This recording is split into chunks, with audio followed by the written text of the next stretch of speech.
माँ पार्वती ने गौ माता को दिया श्राप। एक बार की बात है जब भगवान शिव और माँ पार्वती समुद्र के किनारे विहार के लिए गए।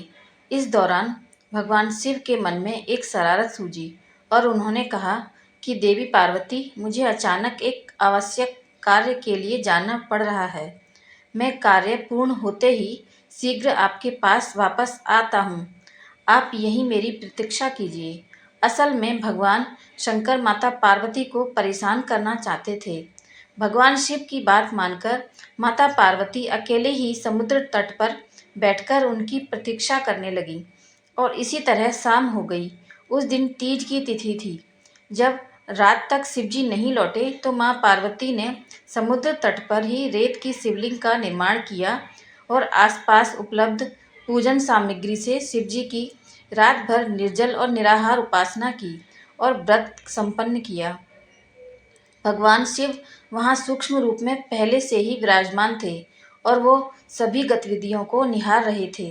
सुबह होते ही माँ पार्वती ने समुद्र में रेत की शिवलिंग और पूजन सामग्री को विसर्जित कर दिया। इसके थोड़ी ही देर बाद शिवजी प्रकट हो गए और बोले, हे देवी पार्वती, आपने कल तीज की तिथि पर मेरी पूजा नहीं की। पार्वती जी ने कहा कि भगवान, मैंने आपकी पूजा की है और सभी सामग्री विसर्जित की हैं। भगवान शिव अभी भी माँ पार्वती के साथ ठिठोली करना चाहते थे और बोले कि हे पार्वती, मुझे तो पूजा का कोई चिन्ह दिखाई नहीं दे रहा है। अगर आपने पूजा की है तो उसका प्रमाण दीजिए। शिवजी की बात सुनकर माता पार्वती ने आसपास देखा और उन्हें वहाँ एक गाय खड़ी दिखाई दी। उन्होंने भगवान शिव से कहा, ये गाय मेरी साक्षी है। जब मैं पूजा कर रही थी तब ये उपस्थित थी। भगवान सदाशिव ने गाय से पूछा कि क्या पार्वती ने पूजा की है, तो गाय ने ना में सिर हिला दिया। भगवान शिव ने कहा कि पार्वती, आप असत्य कह रही हैं। गाय ने तो गवाही नहीं दी।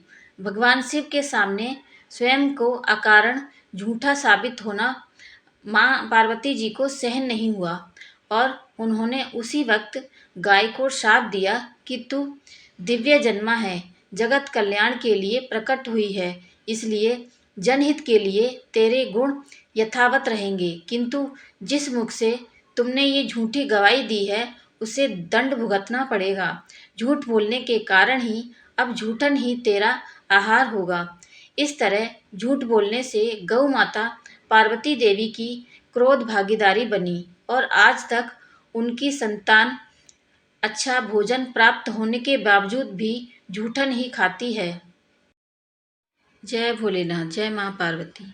मेरी ये कहानी आपको पसंद आई हो तो प्लीज़ लाइक, शेयर और सब्सक्राइब ज़रूर करना। धन्यवाद।